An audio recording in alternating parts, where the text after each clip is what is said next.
Pregnancy එකක් කියන්නේ ඇත්තටම අපි හැමෝම දන්නවා ඒක ඉතා ලස්සන ජර්නි එකක්. එහෙත් මේ ළඟක ඉඳන් අවුරුදු 5ක 6ක කාලයක ඉඳන් ගොඩක් අය ඒක ස්ට්‍රෙස්ෆුල් විදියට තමයි දකින්න පටන් අරන් තියෙන්නේ. ඒ අය එහෙම ස්ට්‍රෙස්ෆුල් විදියට දකින්නේ ගැහැණු පිරිමි දෙපාර්ශ්වයම. ඇයි කියලා කිව්වොත් එයාලා මේ ප්‍රෙග්නන්සි එකට පෙර සූදානමක් නැති එක තමයි මේ ස්ට්‍රෙස්ෆුල් එකට හේතුව. මානසිකව සහ ශාරීරිකව සූදානම් නැතිකමයි. ඉතින් මේ ප්‍රෙග්නන්සි ජර්නි එක ලස්සනට ගත කරන්න සහ ඉදිරියට ගෙනියන්න ඕන නම් අපි මේ ප්‍රෙග්නන්සි එක ප්ලෑන් කරලා පෙර සූදානමක් ඇතුව ප්ලෑන් කරන එක ගොඩක් වැදගත් වෙනවා. මම ඔයාලට ටිප්ස් කීපයක් කියන්නම් කොහොමද මේ ප්‍රෙග්නන්සි එක ප්ලෑන් කරගන්නේ.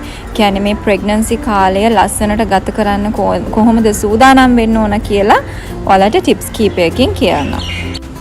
අංක 1 තමයි ඔයාලා ප්‍රෙග්නන්සි එකක් බලාපොරොත්තු වෙනා නම් ඔයාලා දෙන්නම husband and wife දෙන්නම physical activity එකකට යොමු වෙලා ඉන්න ඕන. ඒක මොකක් වුණත් කමක් නැහැ. කියන්නේ ස්විමින් වෙන්න පුළුවන්, ජොගින් වෙන්න පුළුවන්, වෝකින් නැත්නම් බැඩ්මින්ටන් සෙල්ලම් කරන එක වෙන්න පුළුවන්. මේ වගේ ඔයාලට හිත නිදහස් වෙන විදිහේ මොකක් වුණත් කමක් නැහැ. ෆිසිකල් ඇක්ටිවිටි එකකට කාලය දෙන්න ඕන. ඉතින් සමහර වැරදි මත තියෙනවා අපි ප්‍රෙග්නන්සි එකක් ප්ලෑන් කරද්දී එක්සර්සයිස් කරන්න හොඳ නැහැ කියන එක. ඉතින් ඇත්තටම ඒක වැරදි.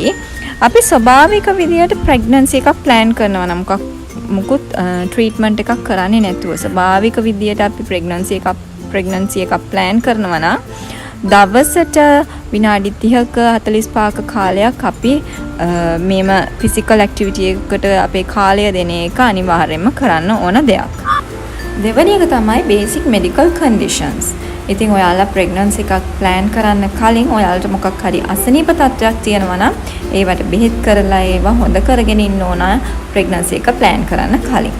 ඒකෙන් පළවෙනි එක තමයි තයිරොයිඩ්. ඇයි කිව්වොත් අම්මගේ මේ THS level එක ගොඩාක් වැදගත් වෙනවා බබාගේ බුද්ධි වර්ධනයට. ඉතින් ඔයාට තයිරොයිඩ් තියෙනවා නම් කලින් ඒකට ප්‍රතිකාර කරලා ඉන්න ඕන.